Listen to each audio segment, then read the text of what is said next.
L'Éternel parla à Moïse en ces termes. Consacre-moi tout premier-né, toute prémisse des entrailles parmi les enfants d'Israël, soit homme, soit animal, c'est mon bien. Et Moïse dit au peuple, qu'on se souvienne de ce jour où vous êtes sortis de l'Égypte, de la maison de servitude, alors que par la puissance de son bras, l'Éternel vous a fait sortir d'ici, et qu'on ne mange point de pain levé.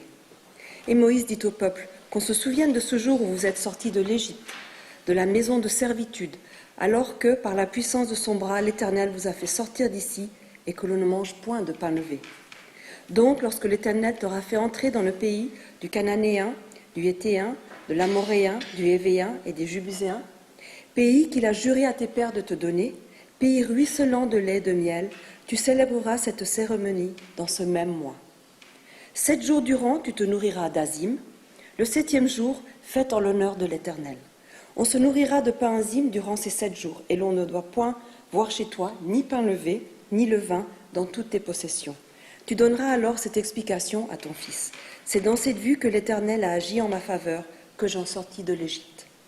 Et tu porteras comme symbole sur ton bras et comme mémorial entre tes yeux, afin que la doctrine du Seigneur reste dans ta bouche, que d'un bras puissant, l'Éternel t'a fait sortir d'Égypte. Tu observeras cette institution en son temps à chaque anniversaire, lorsque l'Éternel t'aura introduit dans le pays du Cananéen, selon ce qu'il a juré à toi et à tes pères, et qu'il te l'aura livré. Tu céderas à l'Éternel toute prémisse des entrailles, tout premier-né des animaux qui t'appartiendront s'il est mâle sera à l'Éternel. Le premier-né d'un âne, tu le rachèteras par un agneau. Sinon, tu lui briseras la nuque, et le premier-né de l'homme, si c'est d'un de tes fils, tu le rachèteras. Et lorsque ton fils un jour te questionnera en disant « Qu'est-ce que cela ?» tu lui répondras « D'une main toute puissante, l'Éternel nous a fait sortir d'Égypte, d'une maison d'esclavage. » En effet, comme Pharaon faisait difficulté de nous laisser partir, l'Éternel fit mourir tous les premiers-nés du pays d'Égypte, depuis le premier-né de l'homme jusqu'à celui de l'animal. C'est pourquoi j'immole au Seigneur tout premier-né mâle et tout premier-né de mes fils, je dois le racheter. Et il sera écrit comme symbole sur ton bras et comme fronton entre tes yeux que d'une main puissante, l'Éternel nous a fait sortir de l'Égypte.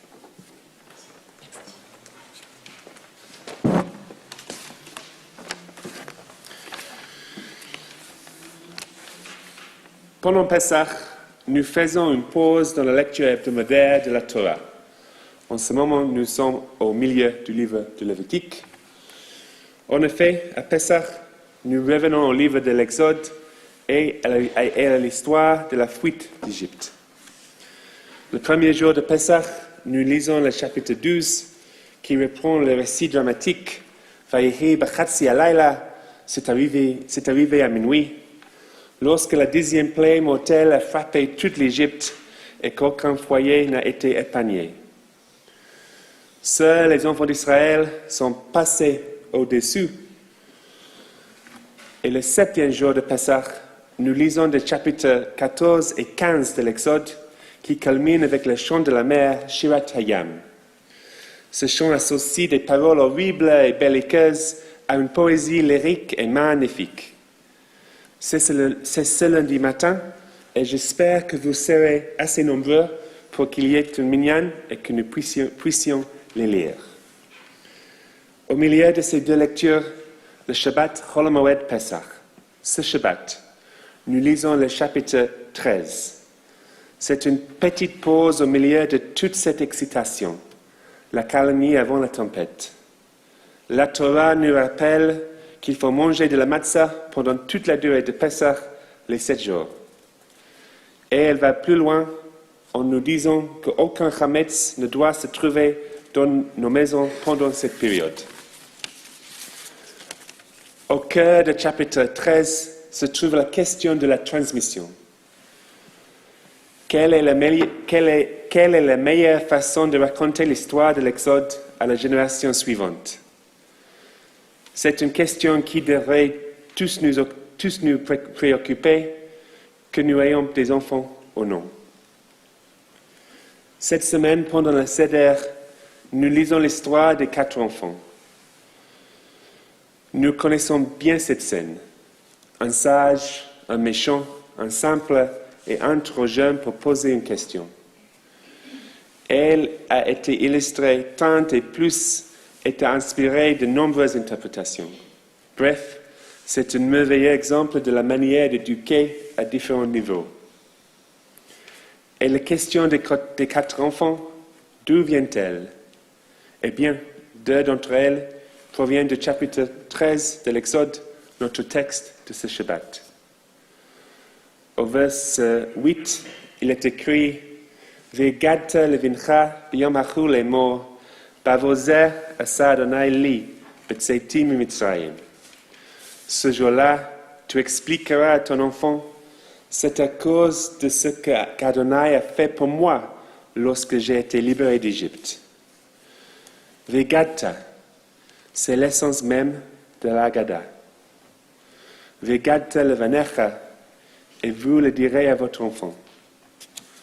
Et la réponse donnée est celle donnée à l'enfant méchant, c'est-à-dire que Dieu l'a fait pour moi et non pour lui.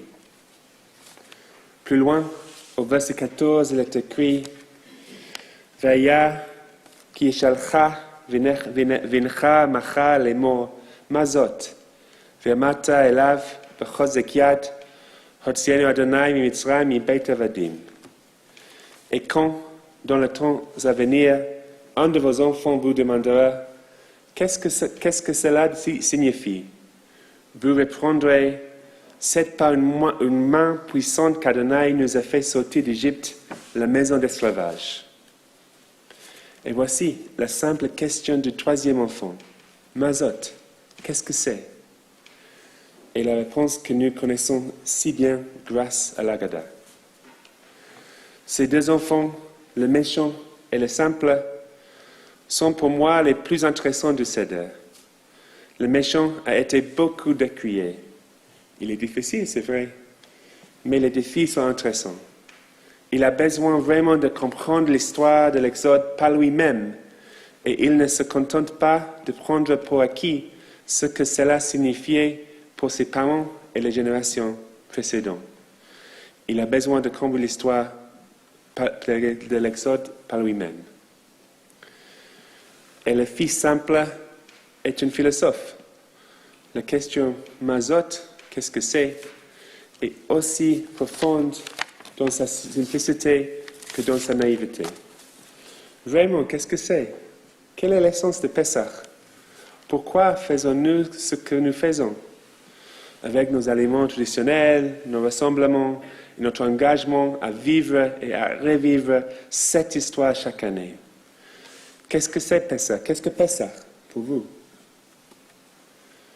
Quoi qu'il en soit, cette année, j'ai le sentiment que nous en avons plus que jamais besoin.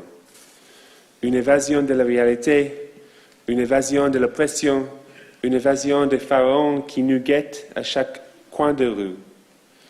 Échapper à l'antisémitisme, cette maladie qui revient nous frapper à chaque génération. Je ne sais pas ce qu'il en est pour vous, mais 40 ans dans le désert, loin de tout le monde, cela commence à ressembler à un soulagement léger. Mais actuellement, aucun d'entre nous n'a ce luxe. Les rêves d'évasion sont bons pour la semaine de Pessah, et nous devrions revivre l'Exode et le célébrer. Mais une fois Pessah terminé, revenons à la réalité. Nous devons continuer à lutter contre l'injustice et la discrimination, et nous devons continuer à nous battre pour notre place en tant que Juifs dans ce monde. Donc, Moedim le Simcha et Shabbat Shalom.